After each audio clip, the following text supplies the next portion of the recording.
Speed से पहले हमने स्पीड और वेलोसिटी में को रीड किया था। नेक्स्ट आता है आपको उसके बाद एक्सीलरेशन।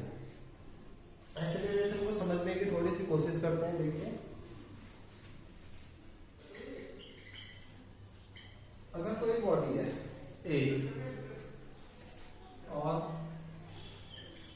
ये इसकी इनिशियल पोजीशन है, कौन सी, यही वाली जहाँ पे ए है, ठीक।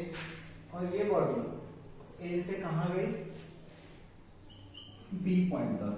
Means body A starts its motion from point A and its final position is at point B. Means B point पे उसकी फाइनल पोजीशन है। अब इसमें थोड़ा सा देखिए, सबसे पहले हम नॉन यूनिफॉर्म के लिए ले लेते हैं, नॉन यूनिफॉर्म मोशन। सपोज जो इस बॉडी की मोशन है वो नॉन यूनिफॉर्म है। मीन्स अगर हम 10 सेकंड के इंटरवल्स ले लें, 60 पे, और इनके बीच की अगर डिस्टेंस स्पीड ले लो इसकी, तो भाई साहब 10 सेकंड में इसकी स्पीड 5 थी मीटर पर सेकंड, ये सारे सेकंड्स में, और यहाँ 10 मीटर पर सेकंड, 15 मीटर पर सेकंड, 20 मीटर पर सेकंड और 25 मीटर पर सेकंड, और लास्ट में होगी उसकी 30 मीटर पर सेकंड। तो आपने देखा, सबसे पहले हमने लिया if there is a body and it starts its motion from point A after 60 seconds, this is its final position and जो आपकी बॉडी है वो कहाँ पहुंच चुकी है, बी पॉइंट पर पहुंच चुकी है। तो इसमें देखिए 10 सेकंड के इंटरवल्स में आपने देखा कि उसकी स्पीड में कितना चेंज आया, क्योंकि नॉन यूनिफॉर्म मोशन है तो स्पीड में चेंज तो आएगा। तो सबसे पहले उसकी 0 से उसने स्टार्ट किया था और हर 10 सेकंड में उसकी कितनी 5 मीटर पर सेकंड मैंने इंक्रीज करवा दी। तो 10 सेकंड के बाद 5 मीटर पर सेकंड, फिर 10, 15, 20 और इस टाइप से 60 सेकंड के बाद उसकी जो स्पीड है वो कितनी हो गई, 30 मीटर पर सेकंड। तो देखिए जो स्पीड है, चेंज इन स्पीड, मीन जो चेंज आया स्पीड में, अब कैसा आया, स्टार्टिंग में कितनी थी 0 और लास्ट में कितना था 30। तो अगर हम चेंज देखेंगे तो चेंज में तो 30 ही आएगा, आया समझ में। अगर ये कोई दूसरी चीज के लिए जिसकी इनिशियल पोजीशन में स्पीड थी 40 मीटर पर सेकंड और सपोज दैट फाइनल पोजीशन में हो जाती है आपकी जो स्पीड है वो 60 मीटर पर सेकंड, इस कंडीशन में कितना चेंज है। तो देखो स्टार्टिंग में 40 है और फाइनल में 60 हो जाती है, तो चेंज कितना है,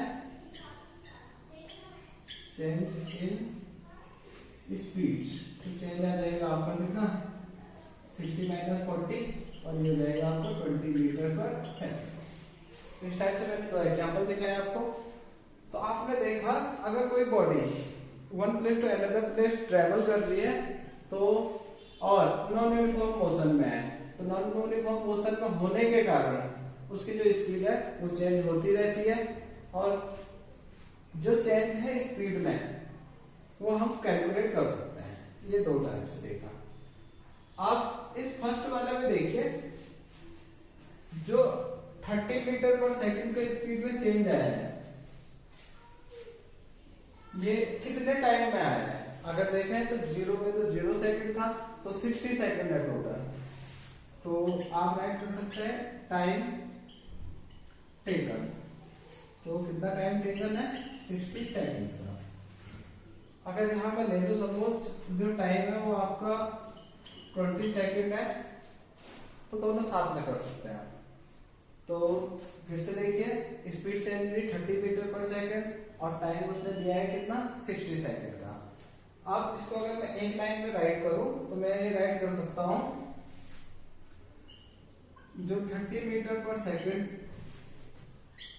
चेंज है चेंज इन स्पीड वो आया आपका कितने सेकंड में, 60 सेकंड में। या उल्टा भी लिख सकते हैं, 60 सेकंड्स में कितना चेंज आया, 30 मीटर पर सेकंड का। अब देखो 60 सेकंड में 30 मीटर पर सेकंड का चेंज आ गया, तो क्या हम 1 सेकंड में चेंज निकाल सकते हैं कि 1 सेकंड में कितना चेंज आया होगा। तो हम बार बार इसी मेथड से कर रहे हैं, तो आप देख रहे हो हमेशा 1 का निकालने के लिए इससे पहले वाले वीडियो में बताया था कि डिवाइड किया जाता है। तो हम इसमें डिवाइड करेंगे तो 30/60, 0 से 0 कैंसिल और 1/2। 1/2 का मीनिंग होता है 0.5 मीटर पर, यहाँ पे ये बाद में बताऊंगा, मीटर पर सेकंड स्क्वायर। तो 0.5 आया है, मीन्स 1 सेकंड में 0.5 आएगा। तो अगर मुझे 10 सेकंड का फाइंड करना है तो 10 सेकंड में कितना होगा, 0.5 into 10 मीन्स 5 मीटर पर सेकंड, और वो आपको ऊपर दिखाई दे रहा है 10 सेकंड में 5 मीटर पर सेकंड। ये कैलकुलेशन बिल्कुल करेक्ट है। अब आप लोग बोलोगे यहाँ एक्सेलरेशन कहाँ आया, तो यहाँ देखिए, ये आपको पहले ही बताया था, ये है आपका यूनिट टाइम। अब जो ये चीज आएगी इसको हम बोलेंगे एक्सीलरेशन। और अगर इसको देखें तो ये क्या है आपका delta v, change in speed, और ये क्या है आपका डेल्टा t, मीन जो टाइम टेकन है। तो इसको बाद में डिसाइड करेंगे। इसको देखिए पहले, जो एक्सीलरेशन है किसी भी बॉडी का वो क्या है आपका यूनिट टाइम में, 1 सेकंड में, या इसको हम यूनिट टाइम में बोल सकते हैं। तो यूनिट टाइम में जितना क्या होगा, 0.5 का क्या हो रहा है, स्पीड में चेंज आ रहा है। तो change in speed in unit time is called acceleration. Mean जितना चेंज आएगा किसमें, स्पीड में, कितने टाइम में, यूनिट टाइम में, तो उसी को हम क्या बोलते हैं, एक्सीलरेशन बोला जाता है। आया समझ में? तो इसकी डेफिनेशन में आप राइट कर सकते हैं। सेकंड थिंग आती है इसके यूनिट, एसआई यूनिट। तो इससे पहले एसआई यूनिट से पहले हमेशा फॉर्मूला कैलकुलेट करते हैं। तो फॉर्मूला देखिए, एक्सीलरेशन को ए से डिनोट किया जाता है। अब आपको पता चल गया होगा, इसी से हम फॉर्मूला बनाते हैं। तो ये क्या है, ये है आपका चेंज इन स्पीड, स्पीड की जगह आप वेलोसिटी भी दे सकते हो, और upon time taken. Change in speed हमने कैसे फाइंड किया था, सबसे पहले जो फाइनल वेलोसिटी है आपकी उससे इनिशियल वेलोसिटी को माइनस किया था, देखिए यहाँ भी और यहाँ भी, और जो आपका टाइम टेकन था कि उससे। तो ए का आपका एक फॉर्मूला आ जाता है एक्सीलरेशन का, v minus u upon t।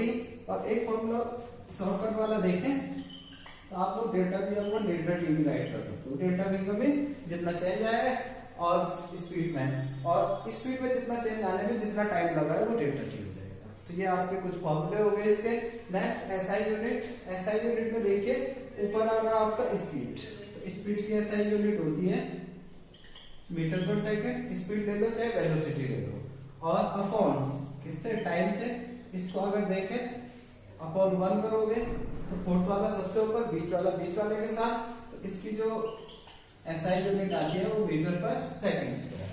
तो आपने देखा सबसे पहले हमने एक्सीलरेशन को सोचा, एक्सीलरेशन लास्ट में जब हमने अपना उसको समझ करके देखा तो लास्ट में हमने फाइंड किया यूनिट टाइम में जो चेंज इन स्पीड होगा, मीन जितना स्पीड में चेंज आएगा उसी को हम एक्सीलरेशन बोलेंगे। और नेक्स्ट आपने देखा कि इसके फॉर्मूले ये हैं, यहाँ पर जो v है वो फाइनल वेलोसिटी है और u क्या है, इनिशियल वेलोसिटी। और नेक्स्ट आपने देखा एसआई यूनिट है इसकी मीटर पर सेकंड स्क्वायर। ठीक, अब नेक्स्ट आता है तो नॉन यूनिफॉर्म मोशन के लिए था। अगर मोशन यूनिफॉर्म होता,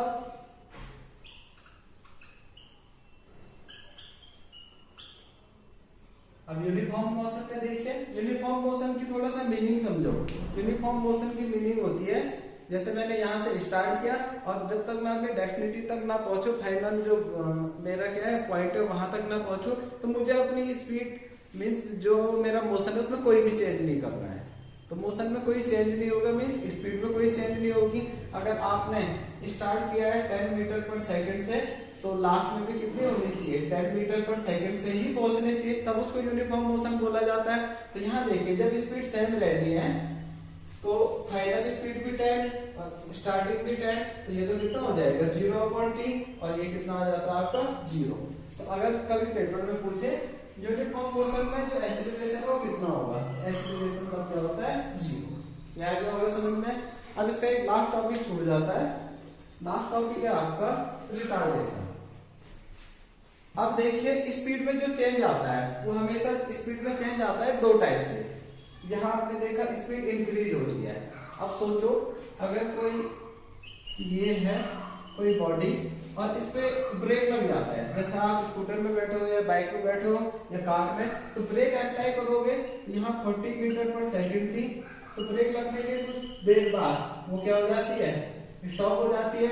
अब यहाँ देखिए पहले स्पीड में रहती है थी, उसके बाद ब्रेक के बाद वो 0 पे आ जाती है। इसका मीनिंग उसकी जो स्पीड है वो 40 से कहाँ गई, स्टॉप का मीन्स 0 मीटर पर सेकंड तक गई है, और 40 से 0 जाने में तो स्पीड क्या होती है डिक्रीज होती है। तो इस कंडीशन में जब स्पीड डिक्रीज होगी तो तब जो एक्सीलरेशन है वो आपका निगेटिव में आता है, निगेटिव एक्सीलरेशन। और इसको निगेटिव एक्सीलरेशन ना राइट करके जो वैल्यू होगी वो हमेशा निगेटिव ही आएगी, बट इसको बोला जाता है रिटार्डेशन। तो आपने दो चीज समझा, स्पीड में जो चेंज है अगर वो इंक्रीज वाला चेंज है, इंक्रीज मीन्स अगर स्पीड इंक्रीज हो रही है बढ़ रही है तो उसको एक्सीलरेशन बोलेंगे, और अगर चेंज डिक्रीज वाला है अगर डिक्रीज हो रही है तो उसको क्या बोला जाएगा रिटार्डेशन। तो इसमें हमने एक्सीलरेशन, उसकी यूनिट, उसका फॉर्मूला और रिटार्डेशन को समझा। नेक्स्ट वीडियो में हम चलेंगे इक्वेशन ऑफ मोशन पर। Thank you, have a nice day.